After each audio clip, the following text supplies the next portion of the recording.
আপু কত থেকে আসছেন? মিরপুর 11 থেকে আসছে। হ্যাঁ ভাই, ভিডিও দেখে আসছেন? কেমন লাগলো খাবার মিলন ভাইয়ের? খাবার মজা। মজা? আপনি কি জাস্ট আনন্দ নিয়ে আসছেন নাকি? আমি ওনার ভিডিও দেখে আসছি। ও ভিডিও দেখে আসছেন? আজকেই প্রথম? হ্যাঁ আজকেই প্রথম। আচ্ছা আচ্ছা, কেমন লাগলো মানে এখানে এসে কেমন লাগলো আপনার কাছে? আমি একটু হতাশ আর কি, অনেক মানুষ তো ধাক্কা ধাক্কি করে প্লেট পাওয়া যায় না। এই এমনিতে খাবার ভালো। 100 টাকা অনুযায়ী খাবার কেমন হবে? 100 টাকা অনুযায়ী তো খাবার ভালো, এটা তো আর 100 টাকা পাওয়া কেমন যাবে হয়েছে? না। রান্নার সাথে ভালো, মাটির চুলার রান্না। ভালো ছিল না? ঠিক আছে, অনেক ধন্যবাদ। আগুনের রান্না। উনি যে 100 টাকা খাওয়াচ্ছে এই ব্যাপারে কি বলবেন? যে 100 টাকা আমি আসলে কি বলবো ওনার ব্যাপারে।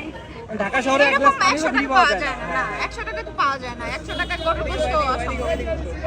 তাও ভাত সহ আর কি। এটা আনলিমিটেড আর কি, মানে আপনি Unlimited ভাত। আপনি কি ভাত একবার নিছেন না 14 বার নিছেন? আমরা তো দুই জনের খাবার একসাথে নিচ্ছি। মানে নিয়ম তো 14 বার নিয়ে খাওয়া যাবে। না, 14 বার। আমার ক্ষুধা ছিল পেটে, খাইছি। ভালো লাগছে? হ্যাঁ ভালো।